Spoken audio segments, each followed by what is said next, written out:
Continuamos con esta serie. No pretendo que sea eterna, pero sí al menos sacarle bastante jugo y luego vamos eventualmente a migrar a otra serie mientras que esta se queda así hasta que la terminemos. Yo creo que por ahí el 2027. Entonces, es para que se queden con nosotros, ¿no? Así los tengo cautivos, creo yo, hasta la próxima, hasta que termine, ¿no? Acompáñame a 1 Reyes 11:29 al 32 y vamos a ver al personaje en cuestión. Se trata de Jeroboam y titulé este mensaje Jeroboam el gran falsificador. Y en aquel tiempo, cuando Jeroboam salía de Jerusalén, el profeta Ahías el silonita lo encontró en el camino. Ahías se había puesto un manto nuevo y los dos estaban solos en el campo. Entonces Ahías tomó el manto nuevo que llevaba sobre sí, lo rasgó en 12 pedazos y le dijo a Jeroboam: toma para ti 10 pedazos, porque así dice el Señor, Dios de Israel: voy a arrancar el reino de la mano de Salomón y a ti te daré 10 tribus. Pero él, o sea Salomón, tendrá una tribu por amor a mi siervo David y por amor a Jerusalén, la ciudad que he escogido entre todas las tribus de Israel. Padre, gracias por este domingo, por tu palabra, por nuestros hermanos, por la oportunidad de adorarte y de ser expuestos ante tu palabra, Dios, de ser de alguna forma nuestro corazón transformado en este momento en tierra fértil, que tu Espíritu Santo siembra, riega, cuida y nos da el crecimiento de toda buena palabra que tú vas sembrando en ella. En el nombre de Jesús. Amén.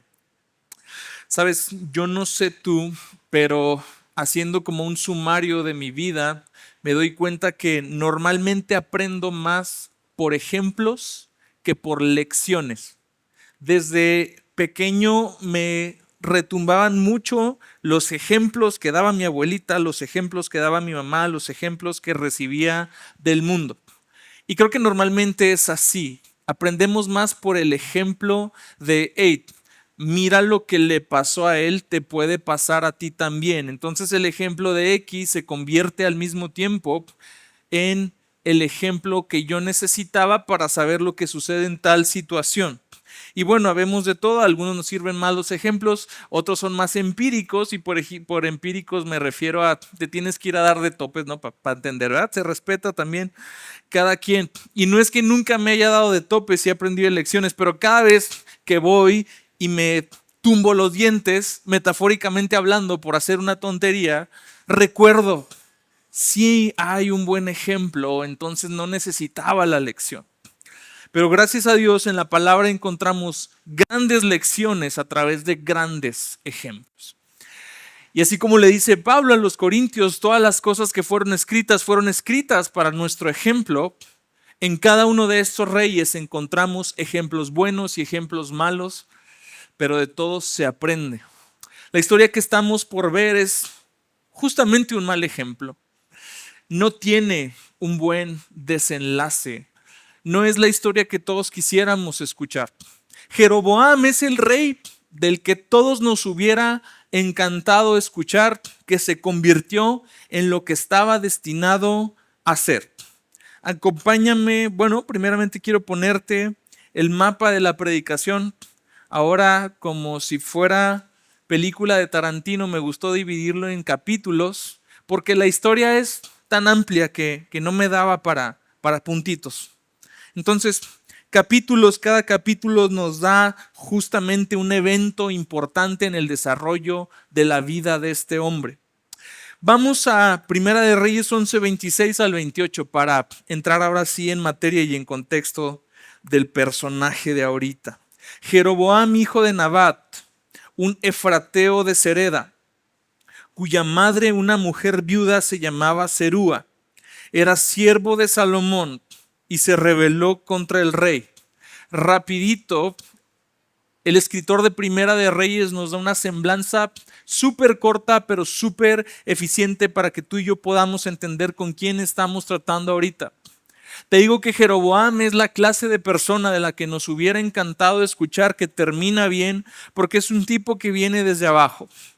Escuchar, o mejor dicho, también leer que Jeroboam era hijo de madre viuda, nos hace ver que tuvo una infancia difícil. El nombre del papá de Jeroboam, Nabat, puede traducirse como ausente, lo cual nos puede poner en el contexto de que lo perdió a muy temprana edad. Y sin papá, a muy temprana edad, Jeroboam se coloca inmediatamente en el estrato más vulnerable de toda la sociedad hebrea. Porque no había en toda la sociedad hebrea persona más vulnerable que una viuda. Y su mamá es una viuda. Entonces, a Jeroboam le toca vivir días difíciles en su infancia. Y le toca crecer entonces en un contexto difícil. Luego, aquí mismo vemos que era siervo de Salomón. Y sabemos que era siervo de Salomón porque Salomón lo había puesto a cargo de todo el trabajo forzado. Es decir, este era como el capataz de Salomón. Esta historia está sucediendo poquitito antes de que Roboam suba al trono. Poquitito antes de que Roboam, hijo de Salomón, suba al trono, Jeroboam está a punto de recibir una gran comisión de parte del Señor. El contexto es que Jeroboam se encuentra en el campo al profeta Ahías. El profeta Ahías trae un manto, como lo leímos ahorita. Cuando ve a Jeroboam, se quita el manto, lo parte en 12 pedazos y le da 10 pedazos a Jeroboam simbólicamente como una señal de lo que Dios estaba haciendo con él. Y va a dividir el reino.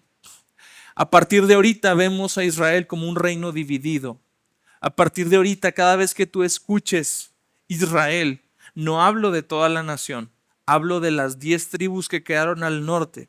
A partir de ahora, cuando tú escuches Judá, hablo de la tribu de Judá más la tribu de Benjamín que quedaron en el reino del sur.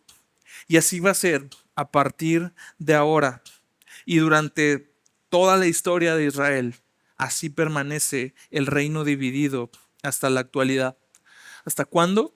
Hasta que regrese el Mesías y los una a todos nuevamente. Entonces leemos que Jeroboam viene de un contexto difícil, era siervo de Salomón y se rebela contra el rey. Versículo 27 parece no darnos, nos quiere dar la razón, pero yo no sé si tú le entiendes eres un crack. La razón empieza en el versículo 27, pero la vamos a entender hasta el 28. ¿Por qué se rebela Jeroboam contra Salomón? Dice, Jeroboam era guerrero valiente. Y cuando Salomón vio que el joven era industrioso, o en otras palabras, chambeador, lo puso al frente de todo el trabajo forzado de la casa de José. Y si prestas atención al principio, nos dice que Jeroboam era efrateo. Efrateo quiere decir que era de la tribu de Efraín. Y si al mismo tiempo que él es de la tribu de Efraín y está a cargo de supervisar el trabajo forzado de la tribu de José, te dice que Jeroboam estaba supervisando la explotación de la gente con la que creció.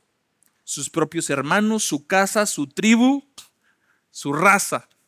Él estaba a cargo de todos aquellos que lo explotaban. Y él veía cómo la mano de Salomón se endurecía contra su gente.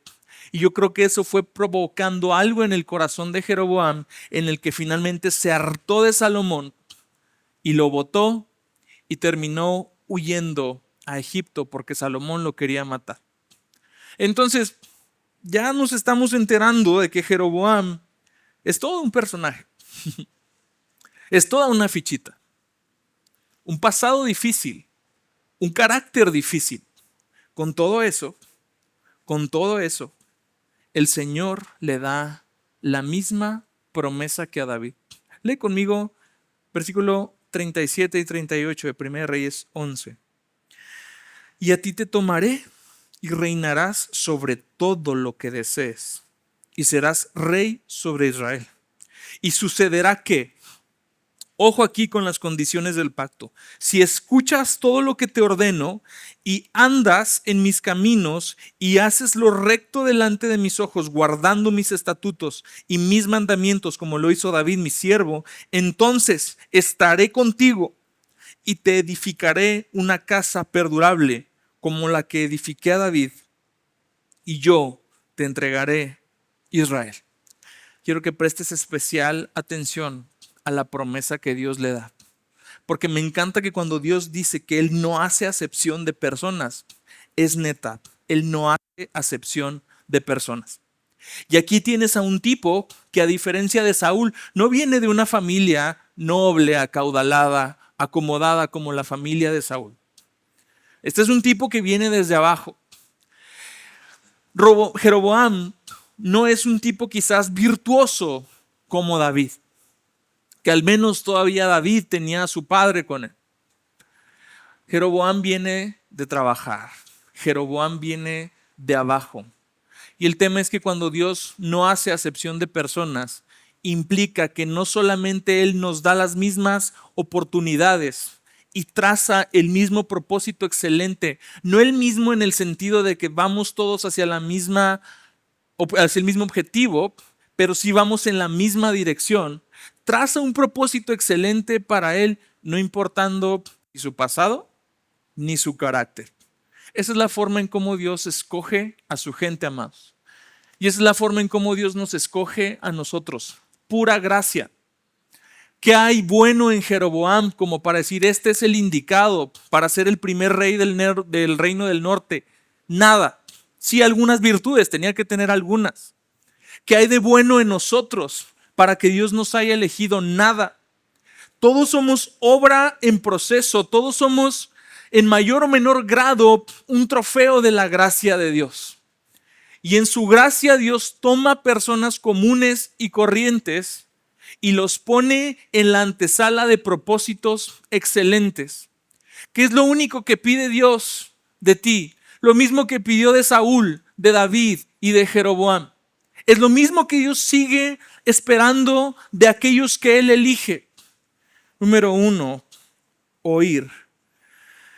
Le dice Dios a Jeroboam: si escuchas todo lo que te ordeno.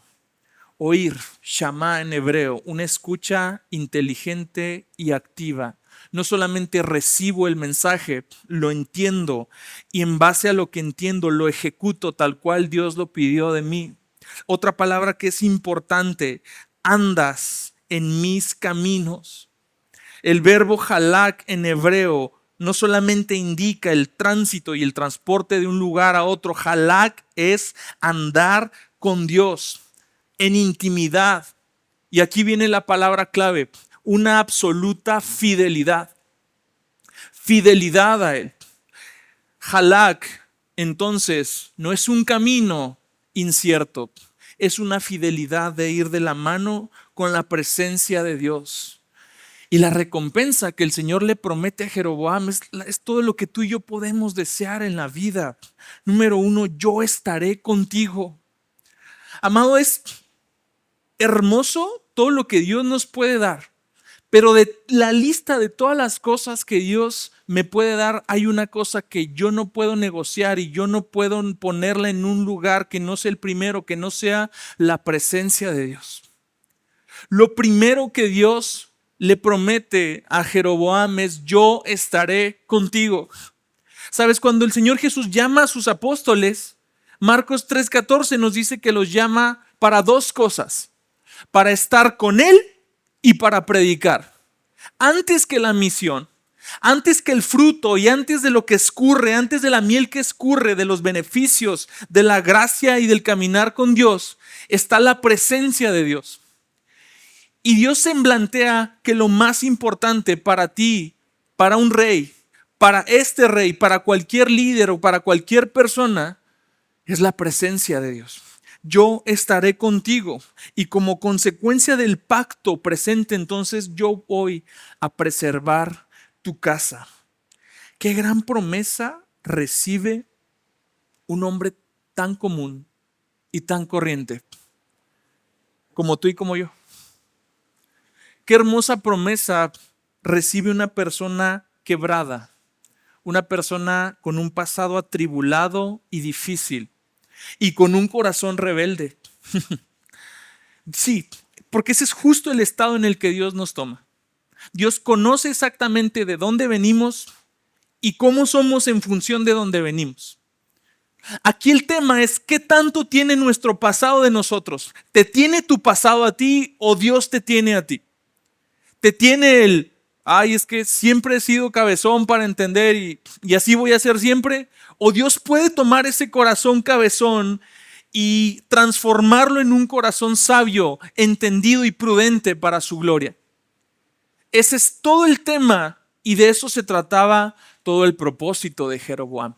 ¿Qué vas a hacer, Jeroboam, con esta promesa que lo único que va a hacer contigo es lograr no que te olvides de tu pasado, sino hacer de tu pasado el trofeo de la gracia de Dios que tú necesitas ofrecer delante de Dios? ¿Qué vas a hacer con tu corazón? ¿Lo vas a dejar tal cual está o vas a permitir que el Dios que te llamó lo transforme y cambie ese corazón rebelde, en este caso, en un corazón manso y humilde para su gloria? La historia no termina como tú y yo hubiéramos querido que terminara. Nos hubiera encantado escuchar que este es un hombre que empieza desde abajo, que supera un montón de dificultades, que finalmente logra lo que nadie esperó que lograra. Porque normalmente en esas historias no está Dios presente. En esas historias todo se centra en el hombre y en la capacidad humana. Y vamos a ver exactamente que el corazón humano, que es terriblemente engañoso y pecaminoso, da para hacer cosas, pero cosas terriblemente abominables en función de lo que es. Capítulo 2 entonces de esta triste historia, y lo llamé bizarro. ¿Por qué bizarro? Déjame te explico. Cuando era niño, sí, no tenía mucha vida social, entonces me gustaban estas cosas, caricaturas y cómics. Y me acordé de él porque Bizarro es un enemigo de Superman. Muy interesante porque es una copia de Superman, pero como es la copia opuesta de Superman. Es Superman viéndose al espejo y se ve como Superman, pero al mismo tiempo no es Superman. Su piel pálida, sus facciones como anguladas, la S al revés. Es la copia del espejo de Superman. Es el clon malvado inverso de Superman. Sus poderes están a la inversa. Sus debilidades también están a la inversa. Y lo que vemos es que en Jeroboam puede gestarse un David, pero lo que realmente se gesta es esta inversión extraña de lo que era David. Es un David opuesto. David se convierte en el paradigma del buen rey, en el paradigma del hombre conforme al corazón de Dios. Jeroboam se convierte en el paradigma del mal rey. David tiene una relación muy especial con Dios. Jeroboam tiene una relación muy especial con los ídolos. Y bueno, iremos viendo cómo se desarrolla, y aquí está la razón. Primera de Reyes 12, 25 al 33. Cómo empieza a gestarse este reino al revés. Porque no solamente el rey está como invertido, el reino está invertido, los valores invertidos. Todo el sistema en cuanto a en el que el reino mismo se gesta está invertido. Y aquí es donde la historia se pone trágica. Dice, entonces Jeroboam edificó Siquem, me salto al versículo 26. Y Jeroboam se dijo en su corazón. Y tú sabes que aquí la cosa se va a empezar a pudrir. Se dijo en su corazón, ahora el reino volverá a la casa de David. Porque si este pueblo continúa subiendo a ofrecer sacrificios a la casa del Señor en Jerusalén, el corazón de este pueblo se volverá a su Señor, es decir, a Roboam, rey de Judá, y me matarán y volverán a Roboam, rey de Judá. Así que el rey buscó consejo, igual que su homónimo del otro reino. Igual que su homónimo del otro reino, recibe un consejo invertido. Haz 2 becerros de oro. Y aquí es donde todo se va a la porra, Porque justamente cuando tú y yo tenemos miedo de perder lo que tú y yo no ganamos, sino que recibimos por la soberanía, el amor, la misericordia, la gracia y la compasión de Dios, le damos lugar a los ídolos. De hecho, no encuentro una causa más eficiente de la idolatría en el corazón que el miedo a perder algo. Roboam tiene miedo a perder el reino que Dios le prometió que se lo iba a dar, que Dios literalmente se lo arrancó a Salomón. Dios es el que hace, Dios es el que dispone, Dios tiene todo el escenario puesto, y Jeroboam, quien no ha regenerado su corazón rebelde, quien no se sujetó a la mano de Dios, quien no anduvo caminando con Dios y escuchando lo que Dios le decía, dice, lo que tú y yo decimos cuando tenemos miedo a perder algo. Es tiempo de poner en marcha en plan B, tráiganme a los ídolos. Tráiganme al becerro de oro de siempre. Porque no podemos negar que en lo más profundo de nuestro corazón, aunque nos gusta cantar canciones como Milagroso, abres camino, cumples promesas, luz en tinieblas, en el momento en que no se abre el camino y en el que la promesa no se cumple, tú y yo agarramos la maquinaria necesaria para abrir el camino y para que se cumpla la promesa sí o sí. Es exactamente lo que Jeroboam hace. ¿Qué es lo que jala? Hay una ética pragmática en nuestro corazón donde cuando no vemos la respuesta de Dios hacia algo, buscamos lo que jala, lo que funciona, la solución, la vieja confiable, para que me entiendas. ¿Qué es lo que jala para ti? Eso es lo que se pone en marcha en el momento en que tienes miedo a perder algo. Y este clon malvado de David, ve la diferencia y el contraste con David. David, cuando tiene a los filisteos pisándole los talones, Salmo 56, 3, 4 dice, en el día en que temo, yo en ti confío. ¿Ves la diferencia? ¿Ves a lo cual estamos tú y yo llamados? En el día que temo. Sí, en el día que tengo miedo en que voy a perder mi salud, mi matrimonio, mi casa, lo que sea, ese es el día en que Dios me está llamando a confiar en Él. Versículo 4, en Dios, cuya palabra alabo. En Dios he confiado, no temeré. ¿Qué puede hacerme el hombre? Que hace Jeroboam exactamente lo opuesto a lo que haría David. Teme al hombre, deja de confiar en la palabra de Dios y le da lugar al temor en su vida. Cuando entra el temor, inmediatamente comienzan los ídolos.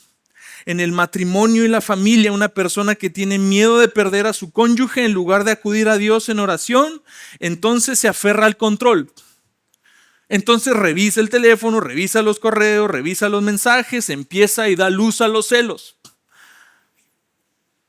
En nuestras finanzas, tenemos miedo de perder posición financiera, nos esclavizamos en el trabajo, sacrificamos a la familia, nos endeudamos tonta y neciamente.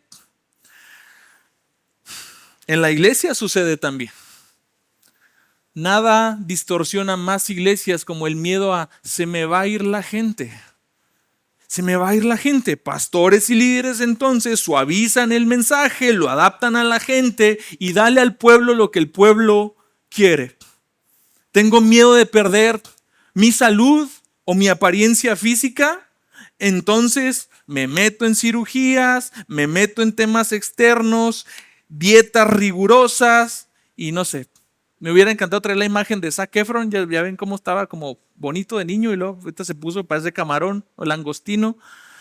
Consíganmela por favor, si la consiguen ahí rápido, pero cuando está así todo inflado, tienen 3 segundos, a ver. En la seguridad personal, alguien teme perder la seguridad y recorre al control absoluto, cámaras, alarmas, seguros, escoltas. La confianza en las tecnologías sustituye a la confianza en Dios. Todo porque el temor se presenta. Y todo porque cuando el temor se presenta, somos súper eficientes en correr y hacer 2 becerros de oro. No uno, sino dos. Me impresiona cómo en el imaginario colectivo estaba todavía tan viva la imagen del becerro de oro. Ha pasado casi un milenio del becerro de oro. ¿Ya tenemos a Zac Efron, no? Ha pasado casi un milenio del becerro de oro. Y de todos modos, en el imaginario del pueblo todavía está, ¿qué es lo que jala, lo que conecta otra vez a las personas? ¿Qué es lo que puede hacer que este pueblo se distraiga de ir y adorar al Señor como debe ser en Judá, en el templo que Él mandó hacer, con los sacerdotes que Él mandó hacer, en el día en que Él diseñó para la adoración? Vemos que hay complicidad y demasiada complicidad del pueblo en esto que está sucediendo. En todas y cada una de las historias hay una simbiosis muy interesante entre el rey y el pueblo. A veces el rey moldea al pueblo o reforma al pueblo, y a veces el pueblo pone al rey o moldea al rey. ¿Por qué un rey de pronto se siente en la libertad de poner 2 becerros de oro, lo cual Dios ya había reprobado? Personas murieron en el desierto por eso, porque tienes un pueblo cómodo. Ve el argumento estelar con el que Jeroboam les vende la idea del becerro de oro. Es mucho para ustedes subir a Jerusalén. Aquí están sus dioses, oh Israel, los cuales te hicieron subir de la tierra de Egipto. Como ya sé, Israel, que eres un pueblo que busca la comodidad, cuando Roboam subió al trono, lo que le pediste fue comodidad. No te molestaba la asquerosa idolatría que estaba subiendo como la espuma en medio de nosotros. Te molestaba el trabajo forzado y lo que pediste fue ser liberado del trabajo forzado. Entonces Dios le da a este pueblo comodino un monarca que es conforme a esa comodidad. Y le dice, no, ¿para qué subes hasta Jerusalén? Mira, aquí te hice 2 becerritos, uno en Dan y uno en Betel, uno al norte y uno al sur. Así el pueblo no tiene que viajar tanto. ¿Cuántas herejías, cuántas desviaciones severas comienzan con un deseo no sano de comodidad? No, mira, de verdad, me canso de escuchar mensajes abaratando el evangelio, abaratando la gracia, cada vez más barata. En efecto, tú y yo no tenemos que hacer nada, el Señor ya lo hizo todo. Pero al mismo tiempo, parece ser que la gracia no despierta nada, no motiva nada, no incentiva nada. Y el mensaje se abarata y cada vez te la pongo más fácil y más fácil. Y no tienes que esto, y no tienes que, y aquí nada más. Y es como, bro, es como, neta. O sea, pongamos aquí anuncios de oferta 2 por 1, ¿no? 3 por 1, se va todo. Lléveselo todo ahorita. Y nuevamente, no es un tema de cerrar las puertas y de convertirnos en un contexto legalista, pero es tema de hablar las cosas como el Señor lo habló. Y el Señor no puso la vara baja. El Señor no puso la gracia barata. Dijo, el que quiera venir en pos de mí, niéguese a sí mismo, tome su cruz y sígame. Y sigue habiendo un costo del discipulado. Y sigue habiendo un precio que pagar. Y la gracia, está bien, no pudieron con la imagen. Los amo de todos modos. Su identidad en Cristo sigue segura. Su salvación está. No se preocupen. Todo viene de la gracia, pero al mismo tiempo, la gracia evoca obras de gratitud hacia el Señor. Jeroboam es el gran falsificador porque ve nada más lo que se mandó a hacer. Sacerdotes, te voy a resumir versículo 31 y 32. Sacerdotes de los que él le dio la gana hacer.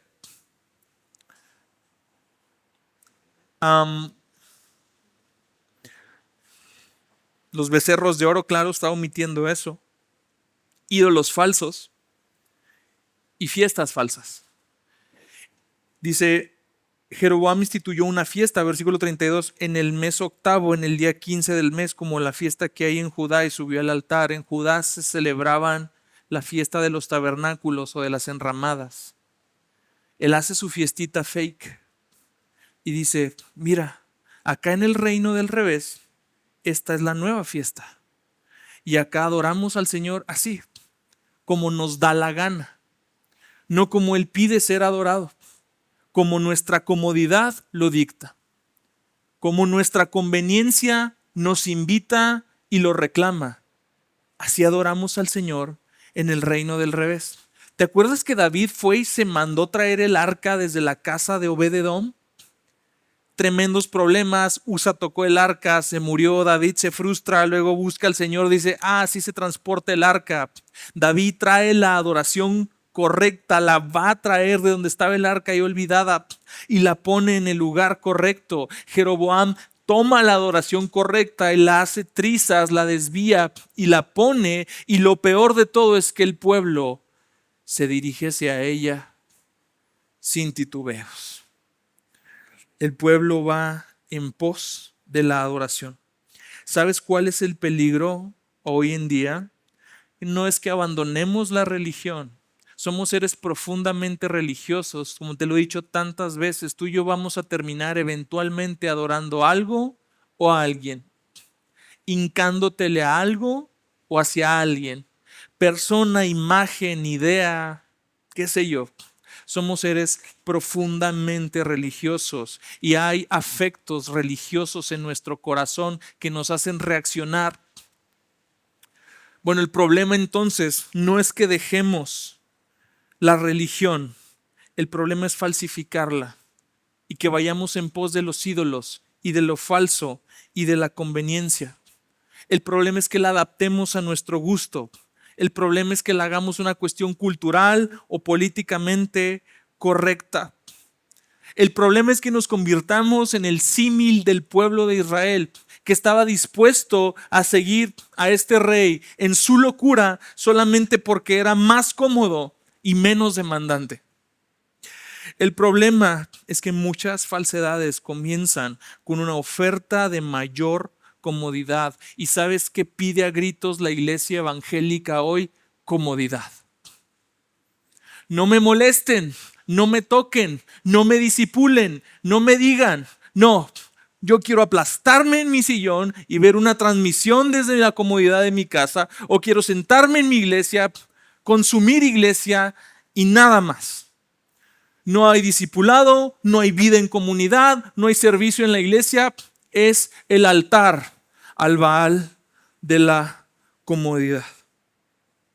Y Jeroboam es este gran falsificador que se parece mucho al diablo. El rey, que suponía ser una sombra del poder y de la agencia de Dios en medio de su pueblo, se convierte ahora en una sombra y en el símbolo de la agencia del enemigo en medio de su pueblo, falsificando lo que Dios crea, presentándolo como verdadero, desviando la adoración. El enemigo sigue ofreciéndonos ídolos convenientes, sacerdotes accesibles y fiestas atractivas. La iglesia es llamada a la acción, es llamada al discernimiento. ¿En función de qué vamos a discernir? En función de la sabiduría de su palabra. Jeroboam es un espejo de cómo Satanás actúa en cada generación. Lo más peligroso de Jeroboam no es que negara a Dios abiertamente. Él nunca dijo viva Moloch o viva Quemos o viva cualquier otro dios pagano. Él copió lo que Dios había hecho y lo contaminó. Y eso es lo más peligroso para ti y para mí hoy en día. Pero siempre, siempre, siempre, siempre hay una esperanza. Capítulo 2. Capítulo 2 lo titulé Remanente. Remanente. Ve lo que dice Crónicas. Es el 2, chicos. No, tienes razón, es el 3. Gracias. capítulo 3, remanente. Ya se me fue aquí. Segunda de Crónicas 11, 13 al 16. Todo lo que dice Crónicas acerca de Jeroboam es lo siguiente. Y lo que busca el autor de Crónicas es resaltar la esperanza, lo bueno. En Reyes vas a ver más resaltado lo malo para que aprendas. En Crónicas vas a ver más resaltado lo bueno para que mantengas la esperanza de que el Señor va a levantar eventualmente a este rey que viene de la casa de David y que este pueblo tanto necesita. Por eso Crónicas está al final en la Biblia hebrea. Y Crónicas busca rescatar la vida espiritual del pueblo para que nunca se les olvide que eso es lo que mantiene al pueblo de Dios siendo el pueblo de Dios. Y los sacerdotes y los levitas que estaban en todo Israel, ojo, ¿qué hicieron? Se pasaron a él desde todos sus distritos. ¿A dónde? Al reino del sur. ¿Por qué se pasaron? Bueno, porque los levitas dejaron sus tierras de pastos y sus propiedades y vinieron a Judá y a Jerusalén, pues Jeroboam y sus hijos los habían excluido de servir al Señor como sacerdotes. Y Jeroboam designó sus propios sacerdotes para los lugares altos, para los demonios y para los becerros que él había hecho. Aquellos de entre todas las tribus de Israel que habían resuelto en su corazón buscar al Señor Dios de Israel, los siguieron a Jerusalén para sacrificar al Señor Dios de sus padres. Lo que está pasando aquí es hermoso. Lo que está pasando aquí es la esperanza que tú y yo necesitamos escuchar. Durante mucho tiempo me atribulaba, igual que quizás a muchos aquí, el ver XXX, ministerio falso, pastor hereje, pastor diciendo tonterías, desviando al pueblo, y me entraba este celo de Pablo de decir, estos hay que taparles la boca porque trastornan casas enteras. Eventualmente, el Señor me muestra esto. Lo falso tiene también un propósito. El propósito de lo falso es que lo verdadero salga a la luz. El propósito de la falsedad es desentrañar a todos aquellos que han resuelto en su corazón buscar al Señor. El propósito de lo falso también es la gloria de Dios, para que en la falsedad, en la mentira y en la oscuridad, la belleza de la verdad de Cristo brille con mayor fuerza. Y por eso algunos ministerios falsos son levantados y etcétera. Ese no es el tema. El tema es que la falsa adoración evoca y despierta a los verdaderos adoradores. ¿Qué es lo que hacen estas personas? Ve cómo dice el versículo 14, los levitas dejaron sus tierras. Este Jeroboam expulsó a la fuerza a los levitas. Y a los levitas no les importó que tuvieran que cambiarse de casa. A ellos les importó más adorar a Dios como Dios lo había resuelto.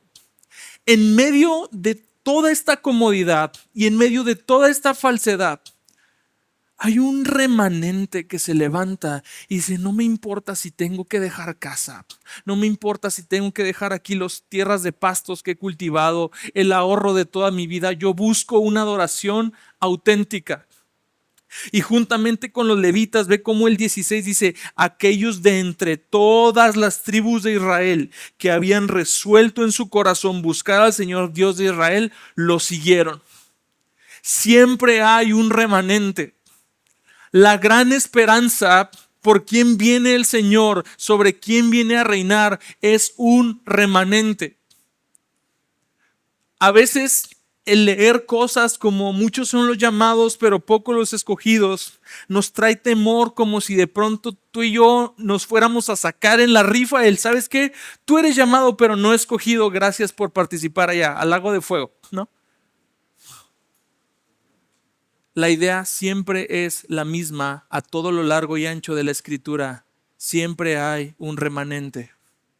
Hay apostasía, hay falsedad, hay quienes renuncian a su fe, hay quienes se debilitan en el camino y se quedan en el camino, pero también hay quienes buscan al Señor y resuelven buscar al Señor de todo su corazón. No importa el costo. Aquellos siempre van a encontrar un lugar en la casa del Señor. Aquellos siempre van a ser acogidos por la presencia del Señor. Aquellos que saben pagar el costo. Aquellos que no se quedan embelesados con la comodidad y que buscan una adoración auténtica. Cuando la falsificación se acomoda al hombre y no a Dios, siempre expulsa la palabra, desplaza la verdad y abre puertas al engaño espiritual.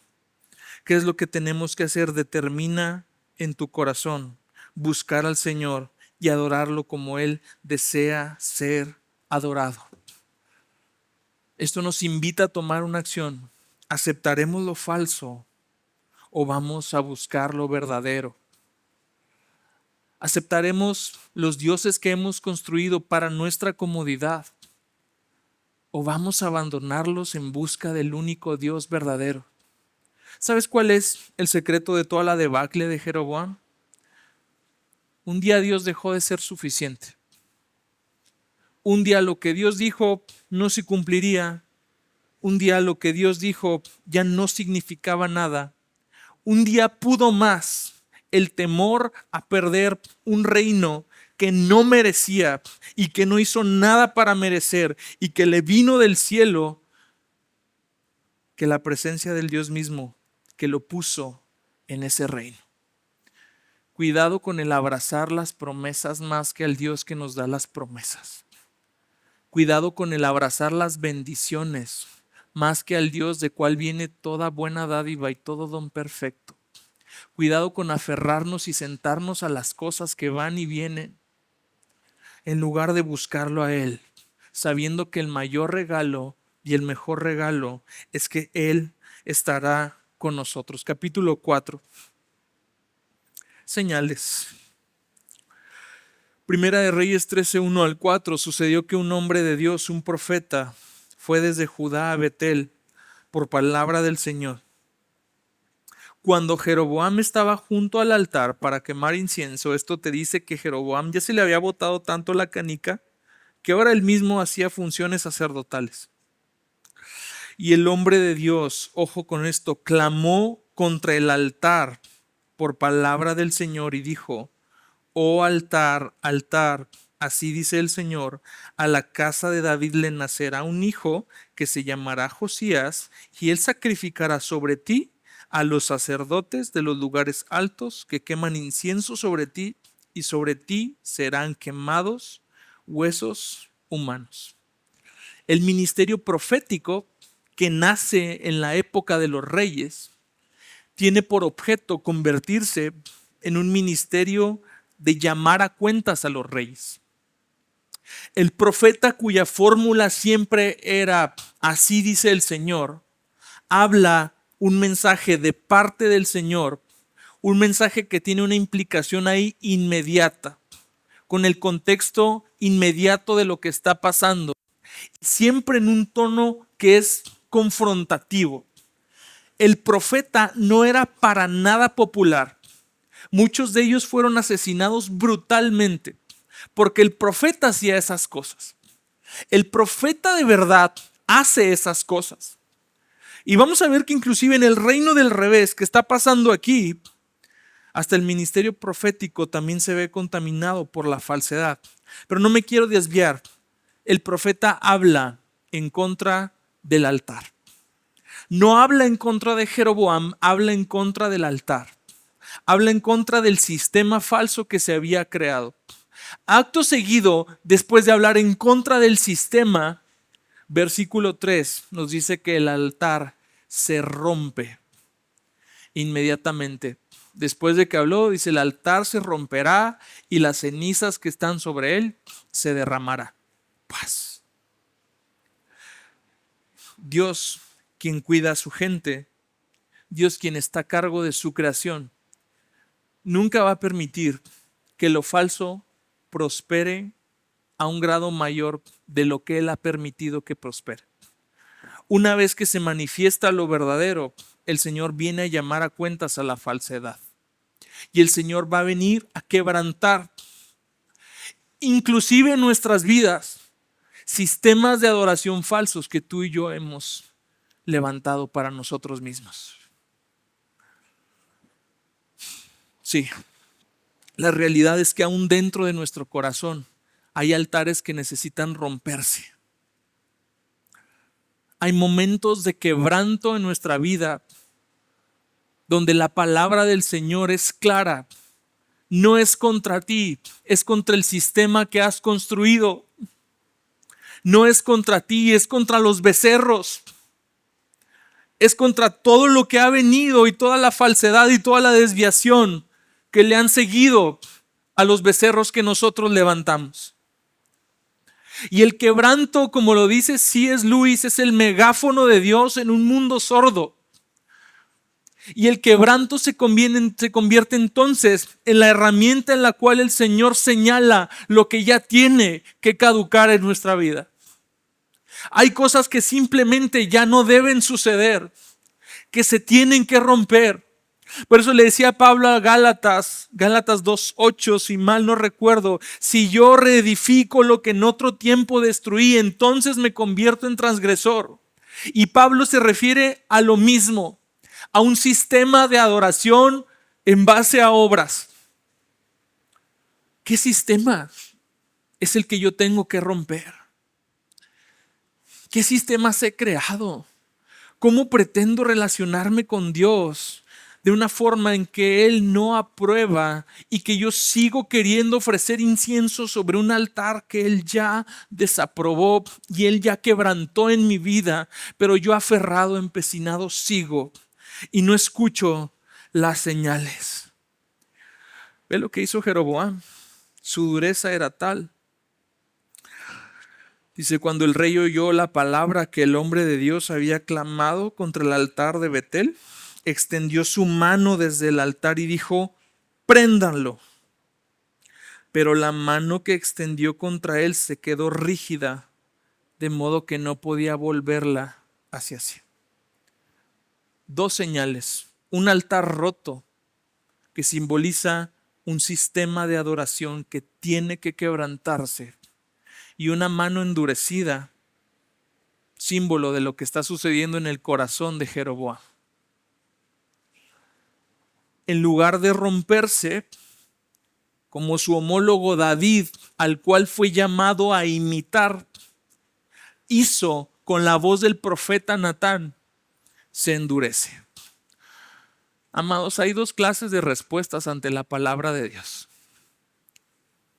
Dejémonos de puntos medios, dejémonos de matices, de espérame tantito, ahí voy, sí Dios, ya casi te hago caso, déjame que me quebrantes más y luego sí, ya como quiera, sí atiendo tu voz. Hay dos respuestas: o nos quebramos y volvemos, o nos endurecemos y nos quedamos exactamente así, levantando nuestro dedo en contra de Dios, culpando a otros, reaccionando en orgullo en vez de humillación. Porque el desenlace tan triste de esta historia es que Jeroboam se paralizó en su propio pecado. El profeta todavía tiene misericordia de él, ora por él y la mano se le desentumece, empieza, vuelve a su normalidad. Versículo 33, 1 Reyes 13. Después de este hecho, despuesito, 3 horitos después, ya vemos a Jeroboam quebrantado. No, Jeroboam no se volvió de su mal camino, volvió a nombrar sacerdotes. Ya la historia, ¿no? Sigue haciendo exactamente en un altar roto lo que Dios le llamó a desistir. Por eso el capítulo 5 es luto nacional. Y el capítulo 5 nos va a meter a un acontecimiento nacional muy importante para Israel. Un funeral.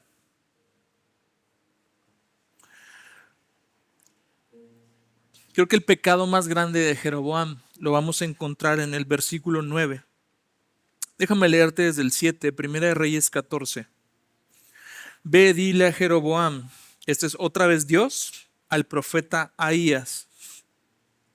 Ve, dile a Jeroboam, así dice el Señor Dios de Israel, yo te levanté de entre el pueblo y te hice príncipe sobre mi pueblo Israel. Arranqué, ve, es que me gusta que cuando leamos observemos los verbos, cada palabra y cómo Dios habla en primera persona. Por si no le quedaba claro a este cabezón, ¿quién es el mero mero? ¿Quién dirige, orquesta, ordena, preordena? ¿Por quién suceden todas las cosas? Yo te levanté entre el pueblo, te hice príncipe, arranqué el reino a David y te lo di a ti. Pero tú no has sido como mi siervo David. Versículo 9. Sino que has hecho más mal que todos los que fueron antes de ti, y fuiste e hiciste para ti otros dioses e imágenes fundidas para provocarme a ira. Y aquí está el meollo del asunto. Me arrojaste detrás de tus espaldas. El meollo de toda la idolatría, el meollo de toda la desviación, de toda la maldad, es un corazón que arroja tras de sí a Dios, le da la espalda y se olvida de él. Una ingratitud brutal, una inconsciencia absoluta de quién es el que obra en nuestras vidas, quién es el que pone en nosotros el querer como el hacer. Todo comienza con él y termina con él. Cuando comienza conmigo la historia, sucede esto. Se trata de mí siempre. Cuando la historia comienza con él, todo es un regalo de él. Todo es un obsequio de su gracia. El aire mismo que respiro es un obsequio de la gracia. Lo bueno, lo malo, todo es un aprendizaje. Todo sirve porque empieza con él. Cuando empieza conmigo la historia, termina conmigo. Y literal, termina conmigo en todo sentido. Termina con toda su familia. Termina con todo su linaje. Va a suceder exactamente lo opuesto a lo que Dios le dijo. Dios le promete estar con él siempre y darle una casa que perdure. Ahora Dios lo abandona y arranca su casa para siempre. El funeral del que hablo es el del hijo de Jeroboam. La Biblia no nos dice qué edad tiene. Por la palabra hebrea que vemos ahí, estimamos una edad entre 2 a 12 años. Como quiera que haya sido, era un niño. El niño se enferma y Jeroboam manda a su esposa encubierta a buscar el consejo del profeta Ahías y preguntarle cuál va a ser el desenlace de esa historia. El profeta Ahías dice, pues no me puedes engañar, yo sé que tú eres la esposa de Jeroboam, siéntate y abróchate el cinturón porque te viene una palabra fuerte. El niño va a morir. En cuanto tú pongas un pie de regreso en tu casa, el niño va a morir. Pero el niño se convierte a sí mismo en una metáfora de todo Israel. El niño que Dios sacó de Egipto. Me acordé de esta profecía en Oseas: de Egipto saqué a mi hijo. Este niño que Dios había criado, este niño que Dios había guardado preservado en el desierto, ahora es un adolescente que nunca se arrepintió de sus pecados. Y ahora este niño está enfermando gravemente. Este niño se llama Israel. Este niño es el pueblo escogido de Dios. Está gravemente enfermo y no se va a recuperar. Este niño se convierte en la alegoría de toda la nación. Dice el versículo 17, entonces la mujer de Jeroboam se levantó, se fue y llegó a Tirsa, y al entrar ella por el umbral de la casa, el niño murió.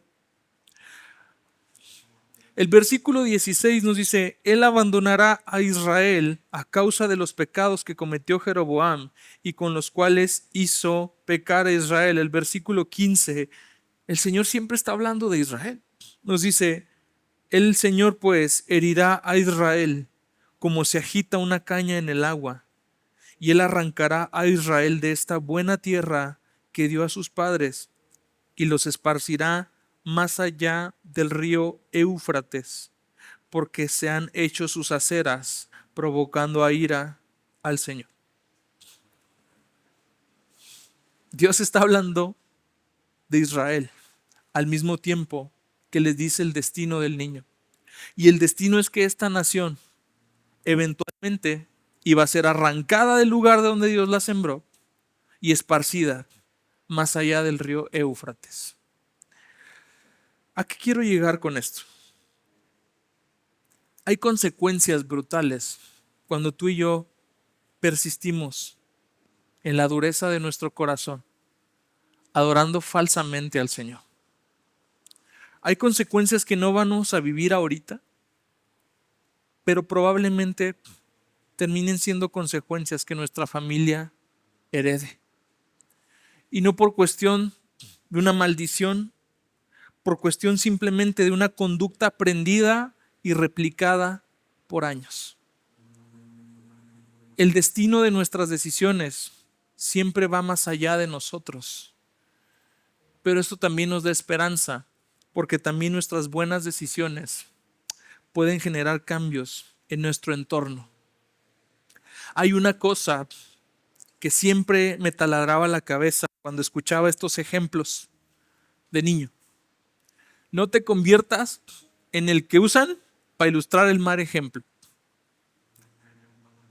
Y siempre decía, qué gacho ser el Juanito de la historia, donde te dicen, no seas como Juanito porque a Juanito le fue como en feria. Qué gacho ser el Juanito de la historia que le ilustre a Pedrito qué es lo que no tiene que hacer en ciertas cosas. Y Jeroboam toma ese rol en esta historia.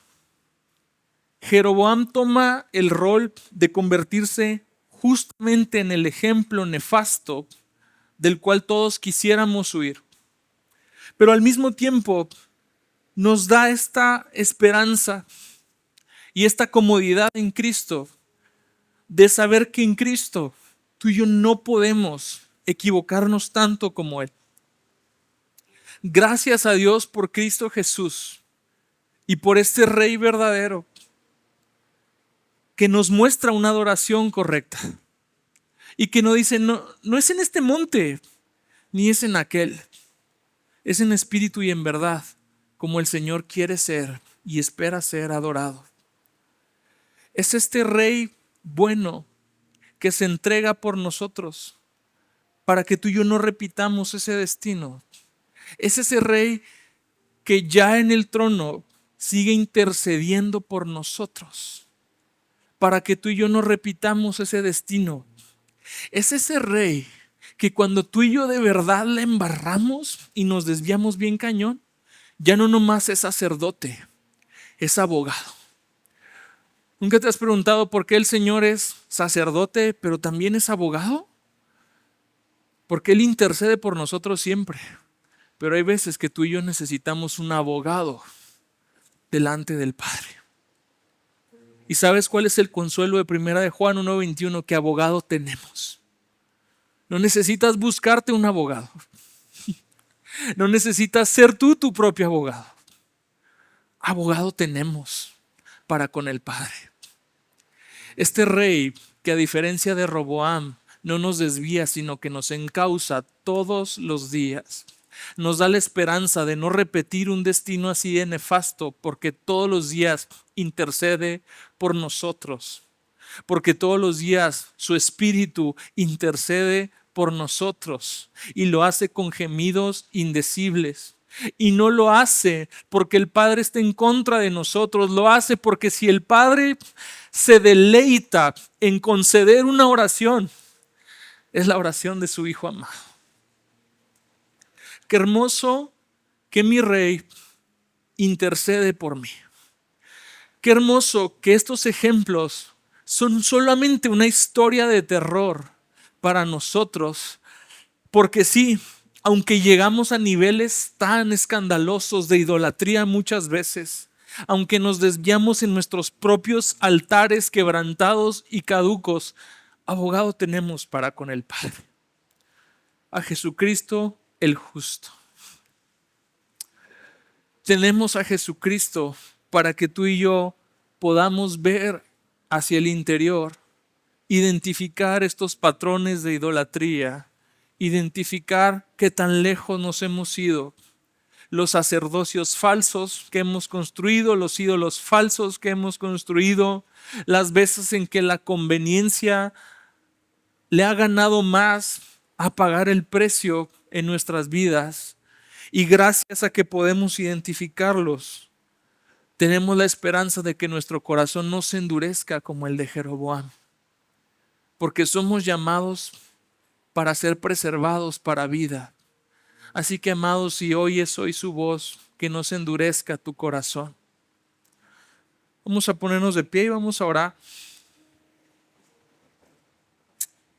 Padre, gracias por tu palabra.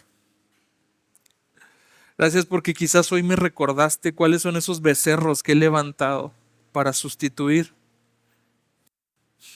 la adoración genuina que tú me llamaste a darte. Muéstrame, Dios, los becerros que hacen de mi adoración algo falso, algo que es conveniente en lugar de ser obediente.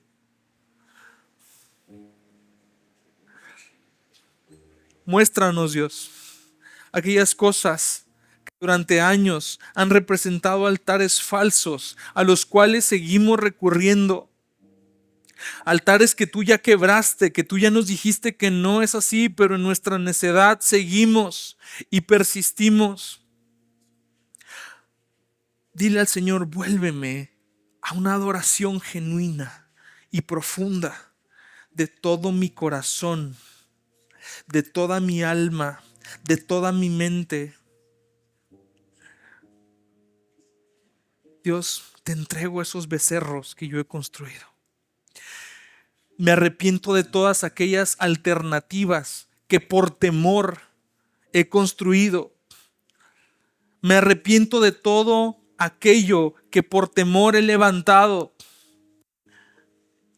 Dios, perdóname porque el secreto de todo es que te he dado la espalda y es que en un momento dejaste de ser suficiente para mí. En un momento la presencia de que la promesa de que tu presencia estaría conmigo dejó de ser suficiente. En un momento la bendición tomó el lugar del que da la bendición y la promesa tomó el lugar del que da la promesa. Y sigo levantando incienso en esos altares que tú ya has quebrantado. Guárdanos, Dios, de un quebranto mayor. Enséñanos a leer las señales que ya hemos visto. Enciérranos a leer las señales que ya nos has dado. Que no se endurezca nuestro corazón. Que no se entorpezca nuestro entendimiento.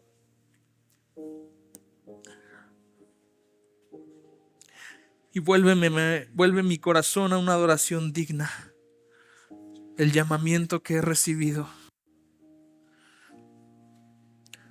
Lo que Dios busca es tu corazón. Y el final de la historia es que la misma promesa que Dios le hizo a Jeroboam es la misma que Dios nos hace a ti y a mí. El llamado sigue siendo a ese. ser un pueblo que escucha activamente la voz de su Dios, ser un pueblo que anda en fidelidad, en intimidad con el Señor, ser un pueblo que rehúye la falsa adoración y que si tiene que pagar un precio, lo tendrá que hacer para seguir adorando al único Dios verdadero. Identifica si hay decisiones que necesitas tomar, amado, esta semana que marquen tu vida. Identifica si tú eres uno de esos levitas que Dios está llamando, que han resuelto buscarlo a Él, que Dios te está llamando a abandonar algo ya ahorita.